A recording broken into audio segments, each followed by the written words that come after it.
I'm very excited actually about this series. I've got a friend in India called Pratik, and Pratik is a hacker. He's a penetration tester, an ethical hacker, and he's differently abled, but he uses a one-handed keyboard. And he's actually one of the most positive people that I have had the pleasure to speak with online. And he helped us with the International Imposter Syndrome Awareness Day. He really wants to return to the UK. So he said, look, I really want to go back to the UK. And he was a bit depressed. And so we had a conversation and I said, I tell you what, why don't you help me with this podcast?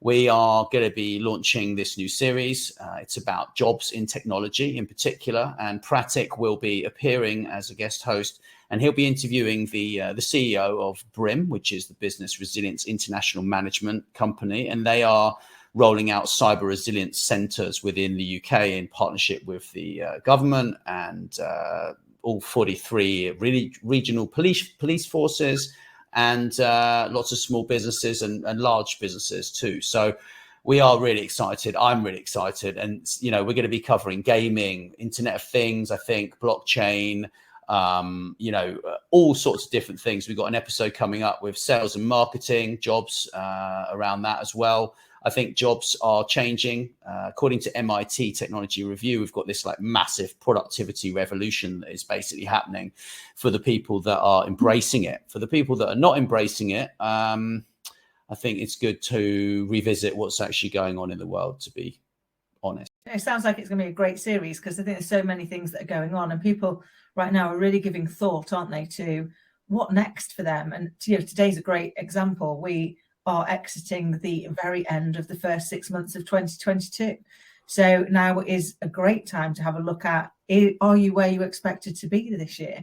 Is this what you expected to be doing? And if not, what can you do differently now to ensure that you are doing what you want to be doing by the end of 2022? Very, very true. And, having a coach, having a mentor, having the right business partners, friends, colleagues is just so important. And I think people actually underestimate the importance of that, and also underestimate the importance of having a vision and a goal and a plan. And you've made me aware of the importance of these things, despite the fact that my dad was Britain's leading business expert in the 1980s around corporate planning. And he shouted at me about having a plan and a 10-year plan. And I never listened to a word he said well, I listened, but I didn't do anything. And I think there are many, many people who will listen to this and think, well, I kind of have a plan, but actually everyone has a plan until they get, I'm not going to say it, but kicked in the whatever. Disruption is everywhere, in particular in jobs, and I know you've run a recruitment company in the past as an interim CEO, I think, or chief operations? I forget. So you were MD, yeah. So a lot about recruitment as well, managing teams of a couple thousand people, 2,500 people, I think, in one of your businesses that you worked for. So I'm really excited about the information that is going to be downloaded from this sort of 10 to 15 part series, to be honest. It should be really good. And you're so right about the importance of having a goal and having a defined and written down goal. They're the most crucial things. There was a study done by the Harvard Business School, and they identified that of 100% of the people that they interviewed, that only 13% had actually got a goal, knew what it was that they wanted to do. And only 3% of them had got it written down with some kind of action plan, even if it was a terrible action plan. No chance of achieving the goal, but they had gone as far as writing it down and creating some steps that they thought that they could take to move them from where they are to where they want to go.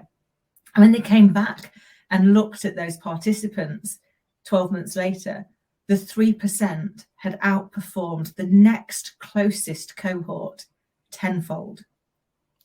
It just shows the power, and the reason that it works. It's based on neuroscience, so it's not just based on us thinking about it. Is the fact that actually our subconscious brain needs to know where we're going. If we think about it like a GPS, if we don't tell it where it's going, it's not going to know what's important to us, and we're highly unlikely to get there.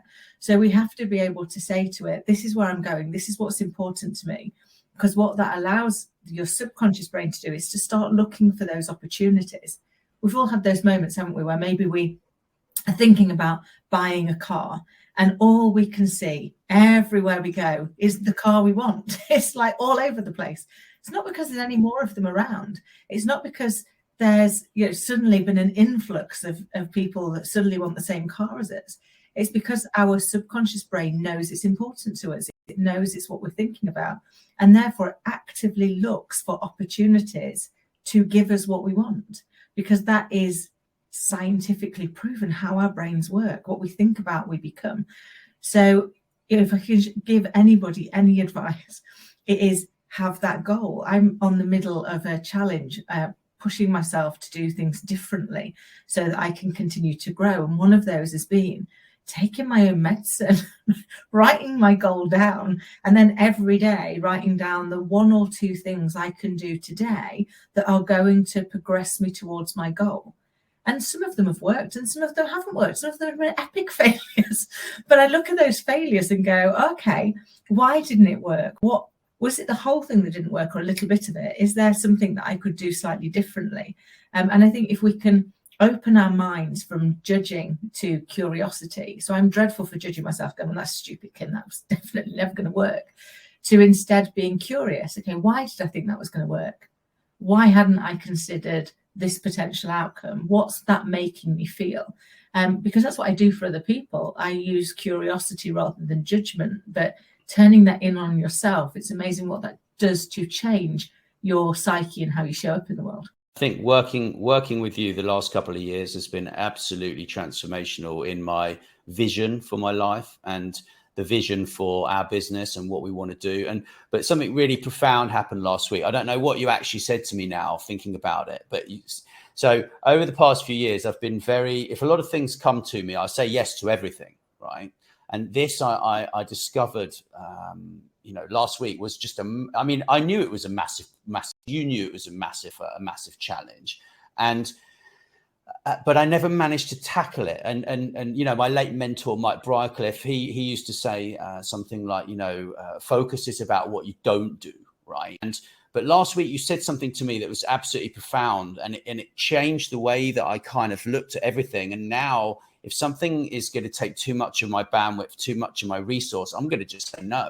And I will say no brutally, I'm afraid. And that's just the way that it is. And unfortunately, but then there is also a natural development time. So if that thing is interesting and it looks like it can be beneficial to the business, we can always come back to it at a later stage, which I think is also equally important, but when it comes to, starting at the beginning, right? Like some people watching this, they may be refugees, they may be out of work, they may want to change jobs, they may want to become an entrepreneur, launch their own business, create some income so they don't have to work very hard. They may want to become CEO in 10 years time, right? So we cover the whole spectrum from people who are wanting career change through to people who are very, very experienced and maybe towards the end of their careers as well. So what would you say, Kim, to yourself if you went back 20 years? What advice would you kind of give yourself? I know you asked this question to a lot of people, so I'm sorry to flip it on you. But I know you're going to have a great answer for it. That's why I asked you, to be fair. So my advice would be start with the end in mind. I got too hung up over the years, starting where I am and getting overwhelmed because I couldn't see how I'd get from where I am to where I really wanted to be. So instead, I reduced my dream. I brought it into an area that I could control and could see.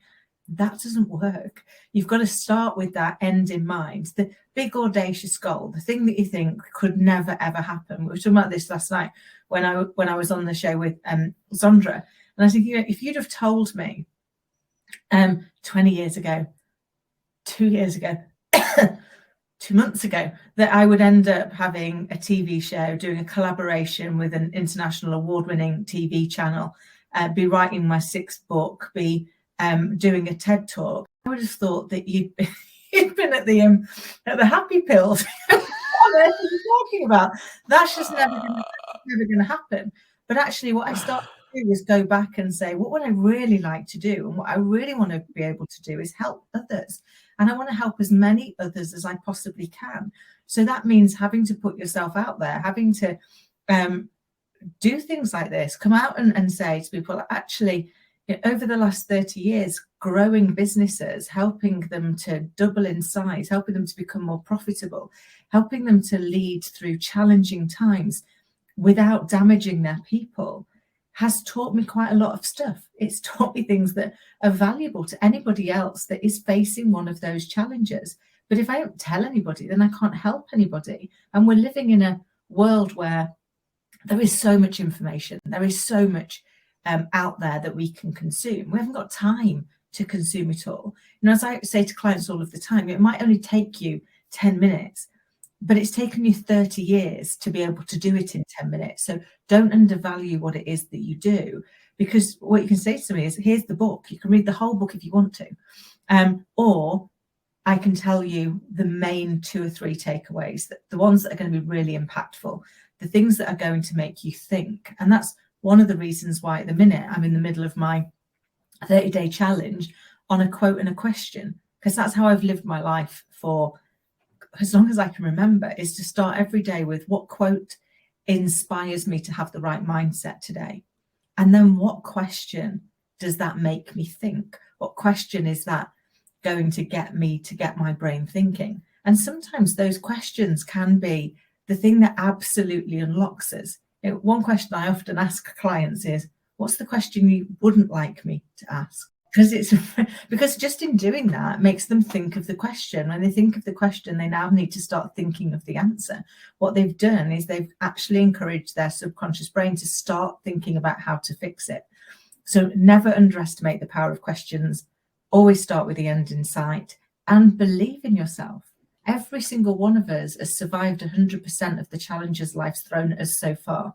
That's one heck of a batting average. Yeah, absolutely. You've said that a lot actually over the past couple of years, and it rings true, and we're at such an interesting time in history right now. And, all we need really is the right directions to actually get to where we want to get to. And whether that's, with a coach who's able to mentor you because they've actually been where you've been, or they know about something, say you want to become a great CEO, how are you going to become a great CEO, in my opinion, without actually talking to someone that's got specific knowledge in that area, And I think the more specific you are with what you want, the better it is. And I know you know about this perfect day process that I've been really into, right? And I kind of, and that has become a yearly, almost bi-yearly process for me. So I write down my perfect day, and I've got that from Jonathan Chase, Britain's leading hypnotist. I made it my own by adding in some extra things from a couple of books that I read, and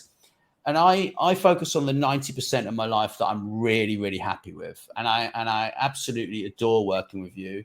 And I'm loving creating this series, interviewing some amazing people. And I know you'll be involved with some of the episodes, but you're running your own shows, right?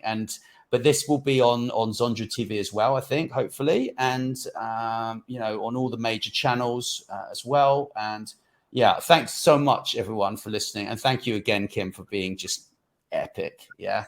And this is what people need, a coach.